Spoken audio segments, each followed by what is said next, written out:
दे देना चाहिए कि आप जो है वो एक ट्रस्टी वजीर आला के तौर के ऊपर आपको एक गवर्नेंस के हवाले से स्टॉप गैप अरेंजमेंट के तौर के ऊपर वजीर आला तैनात किया गया है। कहा भी गया है कि आपकी जो चीफ मिनिस्टरशिप है वो अंडर क्लाउड है, लेकिन जनाब तमाम हुक्मनामों को जो है वो नज़रअंदाज कर देते हैं और काबीना भी बन जाती है, एडवाइज़र भी आ जाते हैं, स्पेशल असिस्टेंट्स भी आ जाते हैं और पॉलिटिकल असिस्टेंट्स भी आ जाते हैं। यानी फौज नहीं जफर मौज लगा दी है सारी पकड़ के।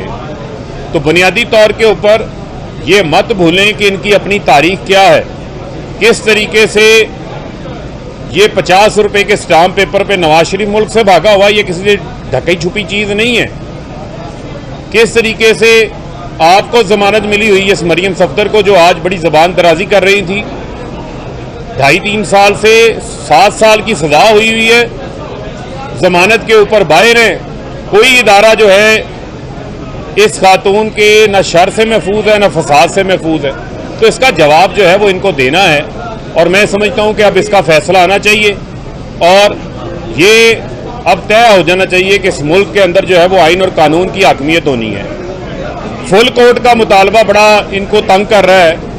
तो इसी बेंच के 3 मेंबरान जो इस बेंच में शामिल हैं, उन्होंने डिप्टी स्पीकर कासिम सूरी की रूलिंग के ऊपर भी फैसला दिया था। उसके ऊपर तो आपने पूरे मुल्क की मिठाई खत्म कर दी थी। ढोल पे भंगड़े डाल डाल के आपके लोग जो है वो दीवाने हो गए थे।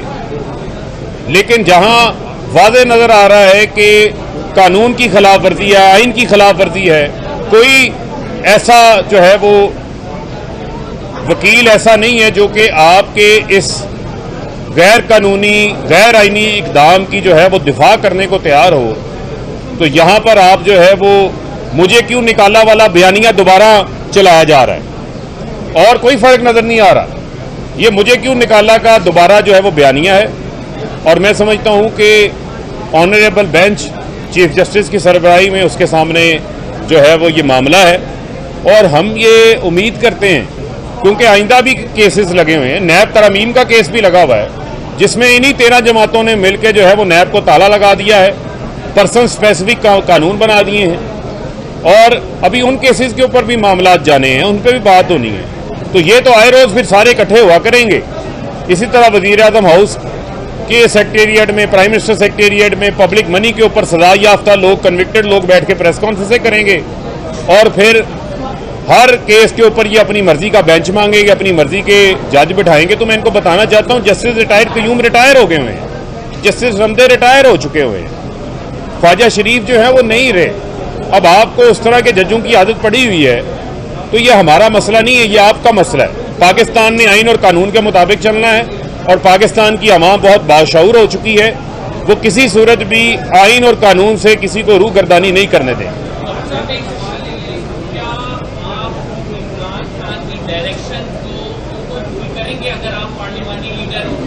देखें, बुनियादी तौर के ऊपर क्या सवाल है? सवाल ये है कि जो पार्लियामेंट्री पार्टी है, उस पार्लियामेंट्री पार्टी की भी एक अपनी वैल्यू है, उसकी एक हैसियत है और जहाँ तक रहेगी बात इस केस के हवाले से मुख्तलिफ है। चौधरी शुजात साहब पार्लियामेंट्री पार्टी का हिस्सा नहीं है, ना वो सूबाई असम्बली के मेंबर हैं जहाँ पर ये वोट कास्ट हुआ, और वो लेटर जिस अंदाज से डिप्टी स्पीकर की जेब से निकला है, या अब मैं उस बात पे नहीं कहता और कहाँ से निकला है, लेकिन वो खत जो है बकौल जितने भी क्यू लीग के एमपीएज हैं वो कहते हैं हमें सर्व नहीं हुआ और उनकी पार्लियामेंट्री पार्टी का डिसीजन है। और मैं वो बात करूंगा जो आइन का आर्टिकल 63A(1)(b) कहता है, जो पार्लियामेंट्री पार्टी को कहता है, अगर पार्लियामेंट्री पार्टी के फैसले के खिलाफ कोई रूगर्दानी हुई है उसके ऊपर पार्टी हेड रेफरेंस अपना भेज सकता है।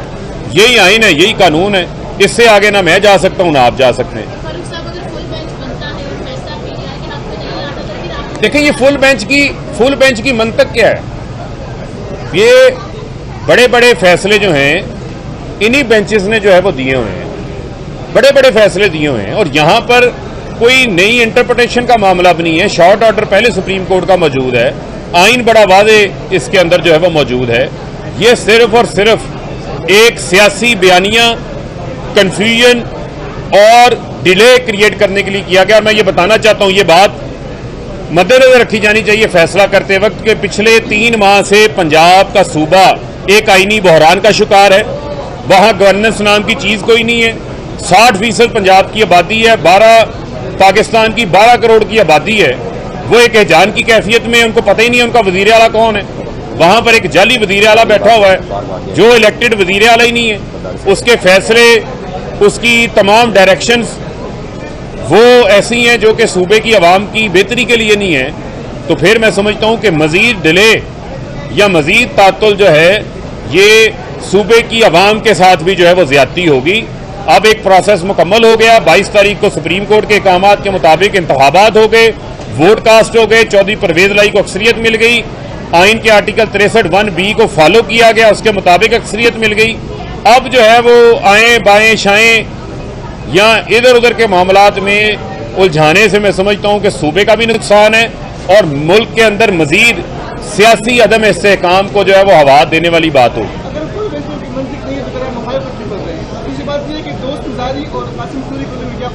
देखें, बुनियादी तौर के ऊपर फिर मैं आपको कहूंगा कि जो कासिम सूरी की रूलिंग थी उसके ऊपर फैसला आ गया, ना वो अदालत से भागे, लेकिन दोस्त मजारी जो है ना वो अदालत में पेश हो रहे हैं उस दिन से, और अपने वकील के जरिए रिप्रेजेंटेशन हो गई। लेकिन जब जो फैसला मैंने देखा था उसमें इन पर्सन उनको जो है वो बुलाया गया था और उन्होंने जो फैसला दिया है उस फैसले के अंदर उन्होंने कहा जी मैंने सुप्रीम कोर्ट के फैसले का हवाला दिया है, लेकिन अभी तक सुप्रीम कोर्ट का वो फैसला जो है वो शायद सुप्रीम कोर्ट के बेंच को भी नहीं बता सके कि किस फैसले के ऊपर उनकी रूलिंग है।